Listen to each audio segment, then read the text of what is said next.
ચાલો વિદ્યાર્થી મિત્રો, ઉદાહરણ 8ની આપણે સમજૂતી મેળવીએ. પરીક્ષામાં આ પ્રકારના દાખલા ખૂબ જ લેન્ધી દાખલો છે, કારણ કે 10 હવાલા આપેલા છે. અગાઉ આપણને સૂચના આપ્યા મુજબ વધુમાં વધુ 24 એન્ટ્રી અને વધુમાં વધુ 5 હવાલા જ હોઈ શકે, પરંતુ અહીં આપણે પ્રેક્ટિસ થાય તેટલા માટે આ દાખલામાં આપણે 10 હવાલા આપેલા છે. જ્યારે કોઈ પરીક્ષક ખૂબ જ લેન્ધી પેપર કાઢે અથવા તો અઘરું પેપર કાઢે ત્યારે આ પ્રકારનો દાખલો પૂછાઈ શકે. ચાલો, રાધા અને મીરા 3:2ના પ્રમાણમાં નફો નુકસાન વેચતા ભાગીદારો છે. તેઓનું કાચું સરવૈયું આપેલું છે. આપણે વિદ્યાર્થી મિત્રો વાર્ષિક હિસાબો તૈયાર કરવાના છે. અહીં દાખલામાં આપણે વાર્ષિક હિસાબોમાં વેપાર ખાતું તૈયાર કરીશું, નફા નુકસાન ખાતું, નફા નુકસાન ફાળવણી ખાતું, ચાલુ ખાતા આપેલા છે તેથી ચાલુ ખાતા બનાવીશું અને અંતમાં આપણે આખરનું પાકું સરવૈયું બનાવીશું. આ દાખલામાં હવાલા ખૂબ જ સારા છે. આપણે સૌપ્રથમ જે કાચું સરવૈયું આપેલું છે તેની એક અસર થાય. આ એક અસર ક્યાં થાય, કયા ખાતામાં, તે આપણે સમજૂતી મેળવીએ. મૂડી ખાતા આપેલા છે તે આપણે પાકા સરવૈયામાં મૂડી દેવા બાજુ આપણે દર્શાવી દઈશું મૂડી તરીકે. ચાલુ ખાતા આપણે ચાલુ ખાતામાં દર્શાવાશે. રાધાની ઉધાર બાકી આપેલી છે તેથી ચાલુ ખાતામાં ઉધાર બાજુ બાકી આગળ લાવ્યા તરીકે 5000 દર્શાવાશે. જ્યારે મીરાની જમા બાકી આપેલી છે તેથી જમા બાજુ આપણે બાકી આગળ લાવ્યા તરીકે જમા બાજુ દર્શાવાશે.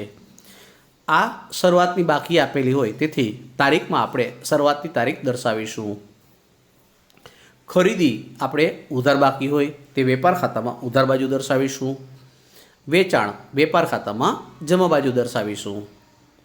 લેણું એટલે કે દેવાદાર, લેણું એટલે કે દેવાદાર તેની ઉધાર બાકી આપેલી હોય તે 16000 રૂપિયા આપેલા છે તે આપણે ચાલુ મિલકત તરીકે દર્શાવીશું.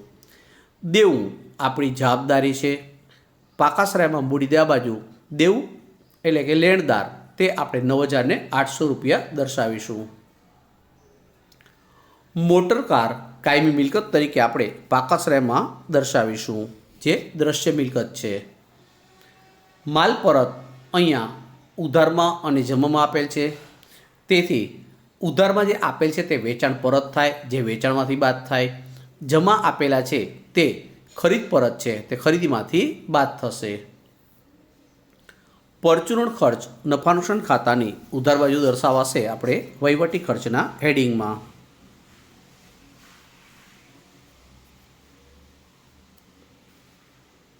ત્યારબાદ આપણને પ્રોવિડન્ટ ફંડ અને પ્રોવિડન્ટ ફંડમાં ફાળો આપેલો છે. પ્રોવિડન્ટ ફંડ જે આપણું દેવું કહેવાય તે મૂડી દેવા બાજુ દર્શાવાશે. પ્રોવિડન્ટ ફંડ છે તે આપણે મૂડી દેવામાં બિનચાલુ દેવા તરીકે દર્શાવીશું અને તેનો ફાળો છે તે નફા નુકસાન ખાતામાં ઉધાર બાજુ વહીવટી ખર્ચમાં દર્શાવીશું. બેંક અને રોકડની હંમેશા ઉધાર બાકી હોય તેથી રોકડ છે તે આપણે ચાલુ મિલકત તરીકે પાકા સરવૈયામાં દર્શાવીશું. જ્યારે બેંક અહીંયા જમા બાકી આપેલ છે જે ઓવરડ્રાફ્ટ ગણાય 19847 રૂપિયા, જે આપણે ચાલુ દેવા તરીકે મૂડી દેવા બાજુ દર્શાવીશું. શરૂઆતનો સ્ટોક વેપાર ખાતામાં ઉધાર બાજુ આવશે. બેંક વ્યાજ અહીં આપેલું છે તેથી તે નફા નુકસાન ખાતામાં નાણાકીય ખર્ચના હેડિંગમાં દર્શાવીશું. મકાન કાયમી મિલકતમાં આપણે દર્શાવીશું. સ્ટેશનરીનો સ્ટોક અહીં સ્ટેશનરીનો શરૂઆતનો સ્ટોક આપેલો છે. તેની નીચે સ્ટેશનરીની ખરીદી આપેલી છે અને આખો સ્ટોક છે તે હવાલામાં આપેલ છે. આપણે નફા નુકસાન ખાતામાં ઉધાર બાજુ સ્ટેશનરીનો વપરાશ, તેમાં શરૂ સ્ટોક, તેમાં ખરીદી પ્લસ થશે અને આખો સ્ટોક બાદ કરી અને ફાઇનલ બારે રકમ દર્શાવાશે. ગાલખાત પરત જે નફા નુકસાન ખાતામાં જમા બાજુ તરીકે દર્શાવાશે. પસ્તીનું વેચાણ જે નફા નુકસાન ખાતામાં જમા બાજુ દર્શાવાશે. વ્યવસાય વેરો નફા નુકસાન ખાતામાં ઉધાર બાજુ વહીવટી ખર્ચમાં દર્શાવાશે. પેટન્ટ જે આપણી અદૃશ્ય મિલકત છે, પેટન્ટ, ટ્રેડમાર્ક આ બંને અદૃશ્ય મિલકત છે, જે મિલકત દેણા બાજુ આપણે અદૃશ્ય મિલકત તરીકે દર્શાવીશું. આવક માલ ગાડા ભાડું જે આપણે વેપાર ખાતામાં ઉધાર બાજુ દર્શાવીશું. વટાવ તેમાં ઉધાર આપેલ છે, જે આપેલ વટાવ ગણાય, જે નફા નુકસાન ખાતામાં ઉધાર બાજુ વેચાણ વિતરણ ખર્ચમાં દર્શાવાશે.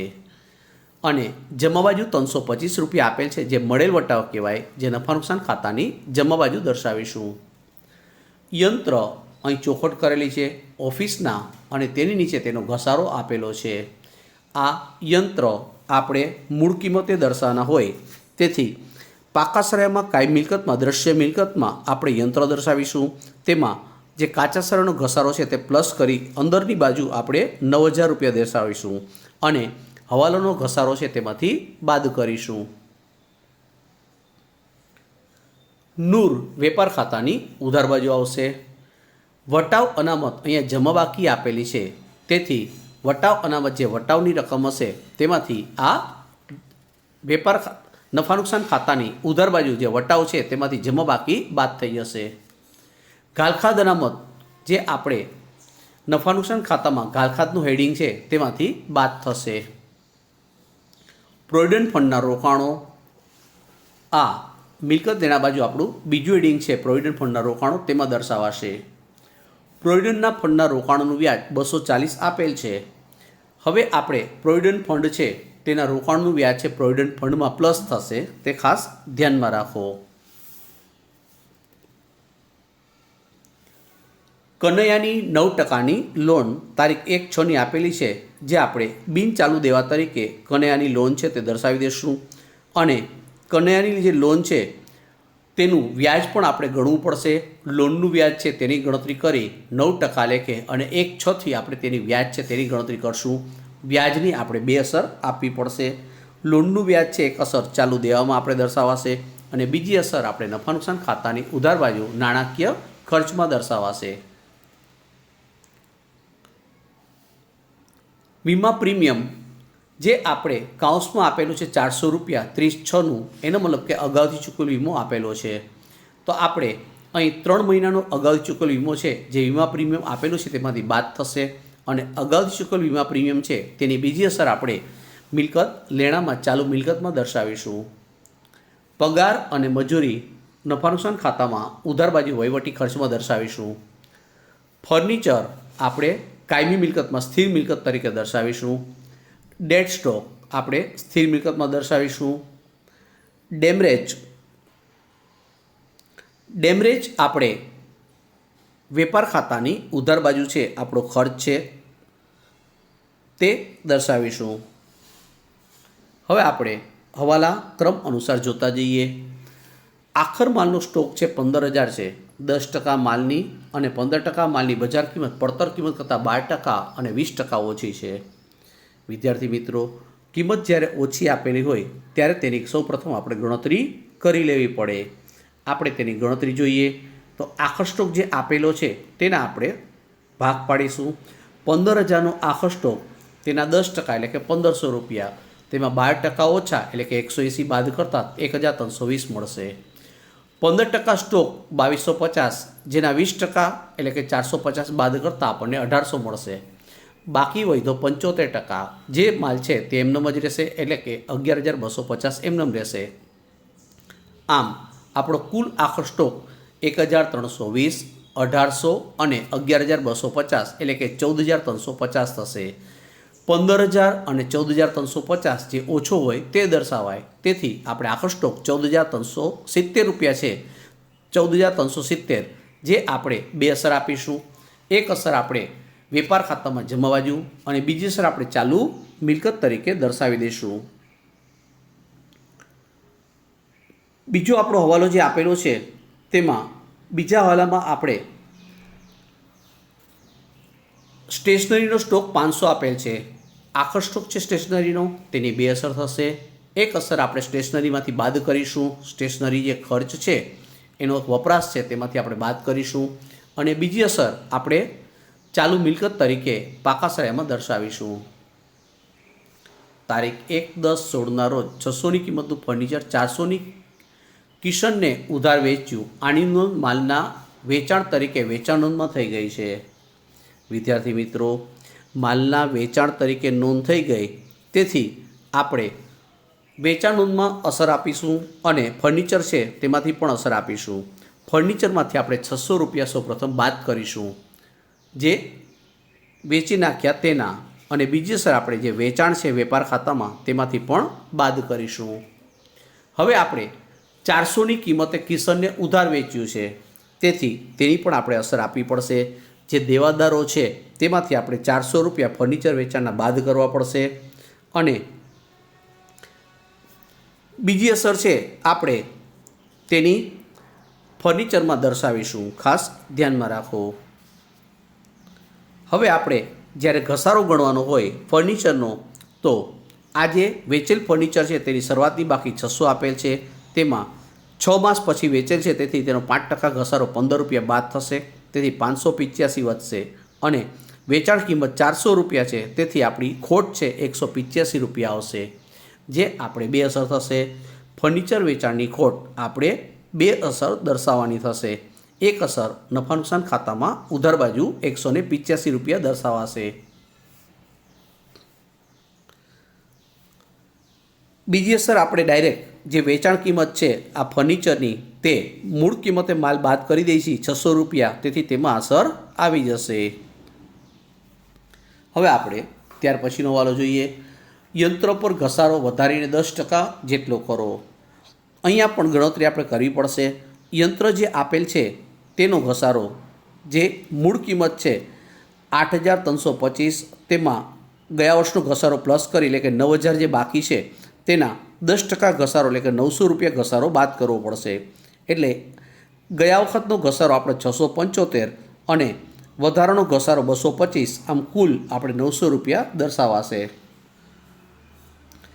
હવે આ જે ઘસારો છે તે આપણે એક અસર આપણે યંત્રમાંથી બાદ થશે, અને બીજી અસર આપણે નફા નુકસાન ખાતામાં ઉધાર બાજુ દર્શાવાશે. છઠ્ઠો વાલો છે દેવાદારોમાંથી 600 ઘાલખાતના માંડીવાળો, 5% ઘાલખાત અનામત રાખો. અને 7મો વાલો વટાવ અનામતની જોગવાઈ કરો. આ બંને હવાલા 6ઠ્ઠો અને 7મો, એની એક અસર દેવાદારમાંથી બાદ થશે. દેવાદારમાં ખાસ ધ્યાનમાં રાખો. સૌથી પહેલાં દેવાદારો 16,000 દર્શાવવાના, તેમાંથી ફર્નિચર વેચાણ જે ભૂલથી નોંધાય તે બાદ થશે, અને મીરાનો ઉપાડ જે ભૂલથી નોંધાઈ ગયો છે તે પણ બાદ થશે. ત્યાર પછી ઘાલખાત અનામત અને વટાવ અનામત ગણવી. તેની બીજી અસર નફા નુકસાન ખાતાની ઉધાર બાજુ થશે. 8મો વાલો તો 1/1/17ના રોજ મીરાએ 3,000નો માલ અંગત વપરાશ માટે લીધો હતો, જે ભૂલથી ઉધાર વેચાણ તરીકે નોંધાઈ ગયો છે, તેથી આપણે દેવાદારમાંથી બાદ કરીશું. અને જે આપણો ઉપાડ છે તે મૂડી ખાતા આપણે ચાલુ ખાતા બનાવ્યા છે, તેથી ચાલુ ખાતામાં માલના ઉપાડ તરીકે ઉધાર બાજુ આપણે દર્શાવીશું. તેની બીજી 2 અસર પણ આપણે દર્શાવવી પડશે. વેપાર ખાતામાં આપણે ભૂલથી નોંધેલ ઉપાડ છે વેચાણમાંથી બાદ થશે, અને ખરીદીમાંથી આપણે માલનો ઉપાડ છે તે બાદ થશે. આપણો 9મો હવાલો છે મૂડી પર વાર્ષિક 10% વ્યાજ ગણો. તેની 2 અસર ફાળવણી ખાતામાં ઉધાર બાજુ કરીશું, અને બીજી અસર આપણે ચાલુ ખાતામાં જમા બાજુ દર્શાવી દઈશું. 10મો વાલો છે રાધાને સક્રિય કામ કરવા બદલ વાર્ષિક 2,000 પગાર આપવાનો છે. તેની 2 અસર ફાળવણી ખાતામાં ઉધાર બાજુ કરીશું, અને બીજી અસર આપણે રાધાનું જે ખાતું છે ચાલુ ખાતું તેમાં જમા બાજુ આપણે દર્શાવી દઈશું. આ રીતે આપણે ખાતાઓ તૈયાર કરવાના થશે. હવે આપણે વેપાર ખાતું છે તે બંધ કરીએ. અહીં વેપાર ખાતામાં ઉધાર બાજુ તફાવતની રકમ છે 20,820 ઘટે છે, જે આપણો કાચો નફો કહેવાય, જે નફા નુકસાન ખાતામાં જમા બાજુ દર્શાવાશે. હવે આપણે કાચો નફો છે તે જમા બાજુ દર્શાવી દઈએ, અને નફા નુકસાન ખાતું બંધ કરીએ. તો નફા નુકસાન ખાતું બંધ કરતાં આપણે તફાવતની રકમ છે તે 12,000 રૂપિયા ઘટે છે, જે આપણો ચોખ્ખો નફો ગણાશે. આ ચોખ્ખો નફો છે તે આપણે ફાળવણી ખાતામાં જમા બાજુ લઈ જવામાં આવશે. હવે આપણે ફાળવણી ખાતામાં સૌપ્રથમ ચોખ્ખો નફો દર્શાવી દઈએ અને ફાળવણી ખાતું બંધ કરીએ. ફાળવણી ખાતામાં ઉધાર બાજુ તફાવતની રકમ 7,000 આવે છે, જે આપણો વેચણી પાત્ર નફો ગણાશે, જે બંને ભાગીદારોને નફા નુકસાનના પ્રમાણમાં આપી દેવાનો થશે. હવે આપણે વેચણી પાત્ર નફો છે તે ચાલુ ખાતામાં દર્શાવી દેવાનો. ચાલુ ખાતામાં જમા બાજુ લખ્યા પછી ચાલુ ખાતાના સરવાળા કરી અને ચાલુ ખાતાની બાકી આપણે કાઢશું. ચાલુ ખાતાની બાકી નીકળે છે આખર બાકી 3,200 અને 1,800 રૂપિયા, જે આપણે પાકાસરાયમાં મૂડી દેવા બાજુ ચાલુ ખાતા દર્શાવી દઈશું. અને અંતમાં આપણે પાકું સરવૈયું બંધ કરીશું. પાકું સરવૈયું બંધ કર્યા પછી જે ટોટલ છે બંને બાજુનો સરખો થઈ જવો જોઈએ. હવે આપણે આ દાખલામાં જે ગણતરી છે, સમજૂતી છે, તે ખૂબ જ અગત્યની છે. તેથી વિદ્યાર્થી મિત્રો, પરીક્ષામાં પણ આપણે ગણતરી છે તે દર્શાવવાની. દાખલો ગણાઈ જાય એટલે કે બધા ખાતાઓ થઈ જાય ત્યાર પછી એક પેજમાં ગણતરી માટેનું એક પેજ છે તે ખાસ રાખવું અને તેમાં તમામ ગણતરીઓ છે આપણે દર્શાવી. આપણે 11માંથી 11 પૂરેપૂરા માર્ક્સ મેળવવો હોય તો ગણતરી દર્શાવશો તો તમારી એક વધારે ઇમેજ સારી બનશે અને તમને પૂરેપૂરા માર્ક છે તે મળી શકશે. માટે આ દાખલાની ખૂબ જ પ્રેક્ટિસ કરજો. પરીક્ષામાં ફક્ત 5 થી 6 જ હવાલા હશે, ખાસ ધ્યાનમાં રાખો. પણ અહીંયા આપણે પ્રેક્ટિસ માટે આપેલા છે ઉદાહરણો, તેથી ઘણા બધા હવાલાઓ આપેલા છે. હવે દાખલા નંબર 9 જોઈએ. ઉદાહરણ 9માં આપણે સમજૂતી મેળવી લઈએ.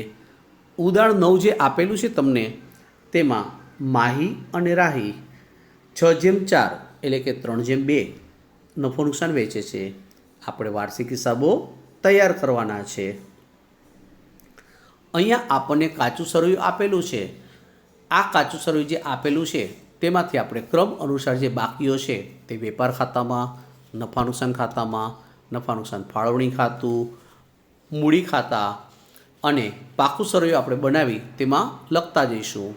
ચાલો આપણે ઉધાર બાકીથી શરૂઆત કરીએ. વિદ્યાર્થી મિત્રો, તમને જે રીતે અનુકૂળ હોય ઉધાર બાકીથી શરૂ કરો તો પણ ચાલે, જમા બાકીથી શરૂઆત કરો તો પણ ચાલે. ઘણા વિદ્યાર્થીઓ પહેલાં બધા હવાલાની અસર આપી દેતા હોય છે અને ત્યાર પછી બાકીની બાકીઓ છે તેની અસર આપતા હોય છે. તમને તે રીત ફાવતી હોય તો પણ તમને વાંધો નહીં. અહીંયા પહેલાં બધી બાકીઓ દર્શાવી અને હવાલા તેમાં ટીક કરી અને તેની અસર આપતા જાઓ તો પણ ચાલે. તમને કઈ રીતે અનુકૂળ છે તે ખાસ જોવાનું. ચાલો, ઉપાડ છે તે આપણે મૂડી ખાતામાં ઉધાર બાજુ દર્શાવાશે. શરૂઆતનો સ્ટોક વેપાર ખાતાની ઉધાર બાજુ, ખરીદી વેપાર ખાતાની ઉધાર બાજુ, મુસાફરી ખર્ચ અહીંયા બંનેનો મુસાફરી ખર્ચ આપેલો છે, જે આપણો વેચાણ વિતરણ ખર્ચ કહેવાય. મુસાફરી ખર્ચ છે જે વેચાણ વિતરણ ખર્ચ તરીકે આપણે દર્શાવીશું બાળકો.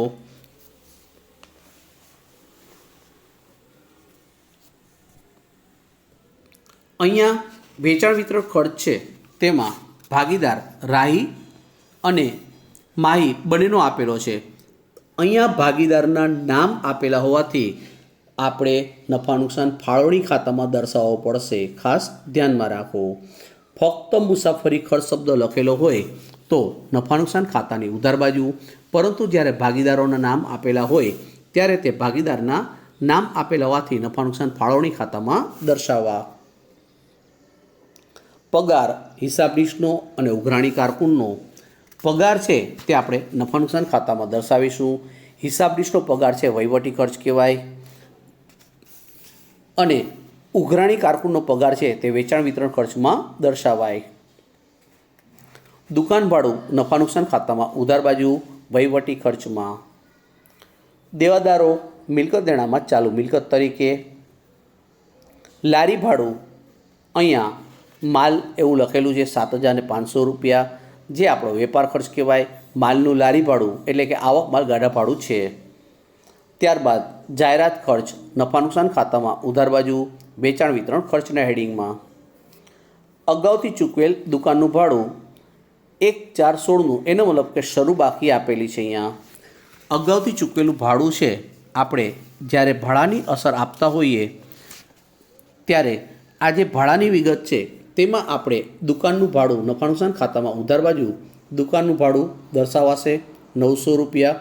તેમાં 1/4નું શરૂઆતનું ભાડું આપેલું છે તે આપણે પ્લસ થશે અને તેમાંથી ચાલુ વર્ષના અગાઉ ચૂકવેલ છે તે આપણે માઇનસ થઈ જશે. વટાવ અને કસર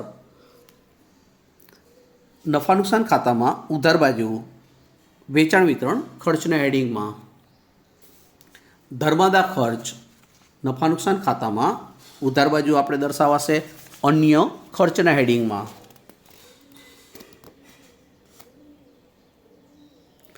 આવકવેરો છે તે આપણે આવકવેરો 12,500 રૂપિયા આપેલો છે. આ આવકવેરો આપણે અન્ય ખર્ચમાં દર્શાવીશું નફા નુકસાન ખાતાની ઉધાર બાજુ. વ્યવસાય વેરો છે વહીવટી ખર્ચ ગણાય, તેથી નફા નુકસાન ખાતામાં ઉધાર બાજુ આવશે. બેંક ઓવરડ્રાફ્ટનું વ્યાજ આપણો નાણાકીય ખર્ચ છે. આપણે બેંક ઓવરડ્રાફ્ટનું વ્યાજ છે અન્ય ખર્ચમાં દર્શાવશો તો પણ ચાલશે. બેંક કમિશન નફા નુકસાન ખાતામાં ઉધાર બાજુ અન્ય ખર્ચમાં. એસબીઆઈના શેર એટલે કે શેરમાં રોકાણ કર્યું મિલકત લેણા બાજુ. સ્થિર મિલકત જે મિલકત લેણા બાજુ આવશે.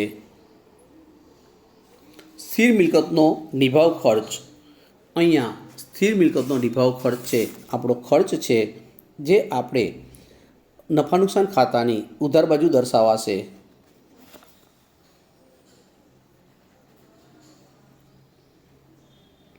રોકડ સિલક ચાલુ મિલકતમાં. પાઘડી આપણે અદૃશ્ય મિલકત તરીકે મિલકત લેણા બાજુ. હવે આપણે જમા બાજુ જોઈએ. સૌપ્રથમ મૂડી ખાતા આપેલ છે તે મૂડી ખાતામાં જમા બાજુ બાકી આગળ લાવ્યા તરીકે દર્શાવાશે એટલે કે શરૂ બાકી દર્શાવાશે. વેચાણ વેપાર ખાતામાં જમા બાજુ. ખરીદ પરત વેપાર ખાતામાં ઉધાર બાજુ ખરીદીમાંથી બાદ. વટાવ અને કસર નફા નુકસાન ખાતામાં જમા બાજુ. એસબીઆઈ શેરનું ડિવિડન્ડ અહીંયા ડિવિડન્ડ આપણને મળેલું છે તેથી નફા નુકસાન ખાતામાં જમા બાજુ આવશે. બેંક ખાતે અહીંયા બેંકની બાકી આપેલી છે જમા બાકી છે તેથી ઓવરડ્રાફ્ટ હોઈ શકે એટલે મૂડી દેવા બાજુ આવશે. લેણદારો મૂડી દેવામાં ચાલુ દેવામાં. મિત્ર પાસેથી ઉછીની લીધેલ રકમ તે પણ આપણું દેવું છે તેથી મૂડી દેવામાં આવશે.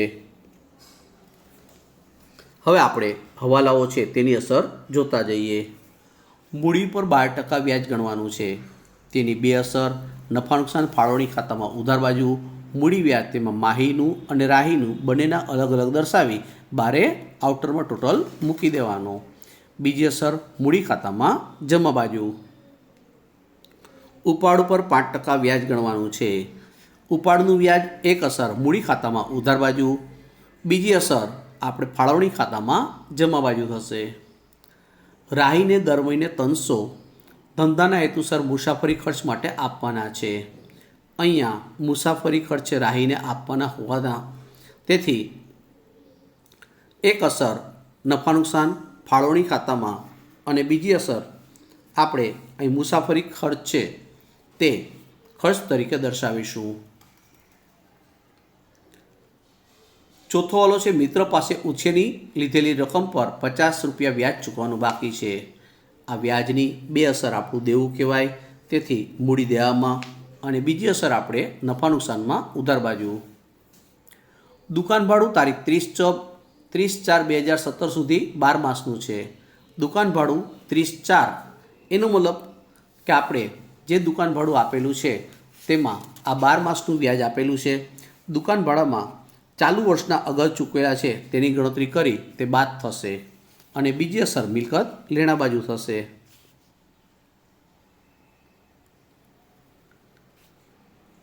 $250 ઉઘરાણી વસૂલ થઈ શકે તેમ નથી એટલે એનો મતલબ ગાલખાત થયો તો દેવાદારમાંથી બાદ થશે અને બીજી અસર છે તેની નફા નુકસાન ખાતામાં ઉધાર બાજુ આવશે.